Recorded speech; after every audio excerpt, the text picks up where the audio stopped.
have asked questions regarding oral argument, and I think that there's been at least some question as to whether, or it's been reported that there's oral arguments been scheduled for March. I have to tell you, I haven't seen that in the order, so some of you may have a little bit more information than we do. There was nothing scheduled in the order with respect to oral argument that I'm aware of. What does it?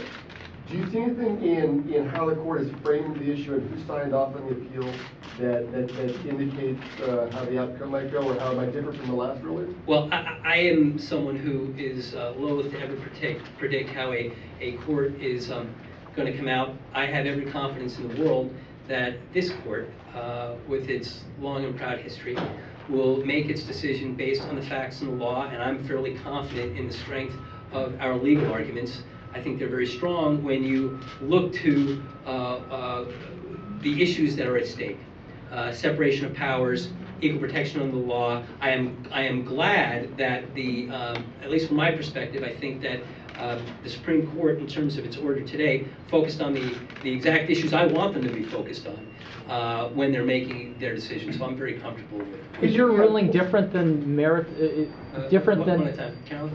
I was just going to ask, what's your reaction to the fact that they did not stay the implementation, and so, you know, no more marriages while this goes on? Nothing changes in terms of Prop 8. Well, no, Terry, we didn't ask for the stay. We did not ask. We did not ask for the stay in our case. Okay. That came from some of the advocacy groups. But I will tell you, what I think is important is that whatever happens, there'll be certainty, and I'm sure that the court, in terms of how it framed the issues and frame the processes, they want to do anything they can to minimize any confusion and to make sure that we don't lead to any more uncertainty.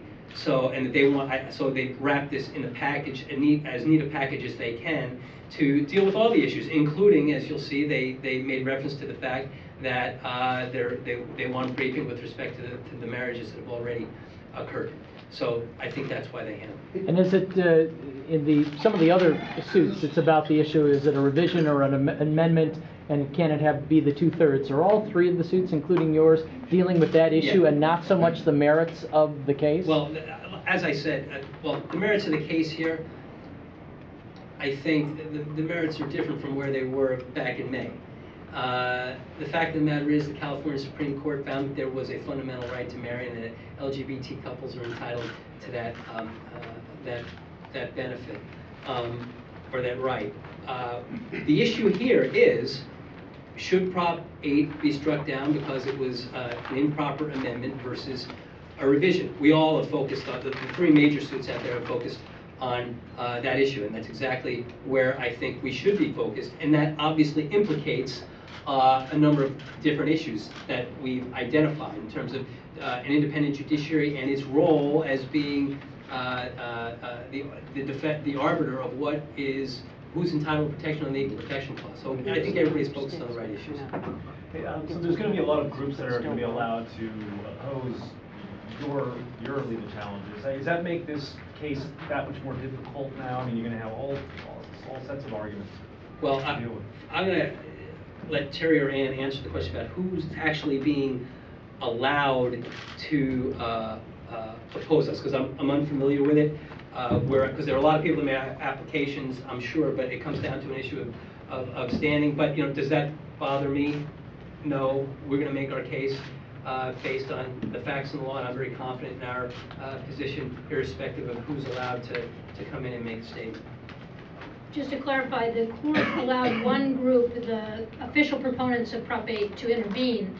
That doesn't mean people won't file amicus briefs opposite to us, but I think there will probably once again be many amicus briefs in support of our position. So I don't think it will be a whole lot different in terms of the kinds of amicus briefs that we had before. Will you be the lead attorney again in argument? Cal, let me go to Scott for a second. The only justice who didn't sign the order today was Justice Kennard, and she was one of the 4 original signers of the opinion striking down 22. Doesn't that suggest that she may not be with you in this particular part of the case? As I said, I'm not going to get in a position of predicting where the court is going to come out or where their leanings are. I'm just gratified that the court decided to take the case up and recognizes the importance of having a final decision on as many issues as possible and to wrap this up as quickly as it can. Dennis? Hi, this might be a question for Terry Stewart or whoever. I'm wondering if you all have studied all 3 lawsuits, or even all 6 lawsuits, enough to say whether the separation of powers argument that the court says is going to decide appears in all the lawsuits or just a few of them. I think that we're all focused on the same issue. Well, I know everyone is focused on revision versus amendment, but are you all? Well, I think that goes to the focused heart. on separation of powers? When you look at that issue, that goes to the heart of making that determination.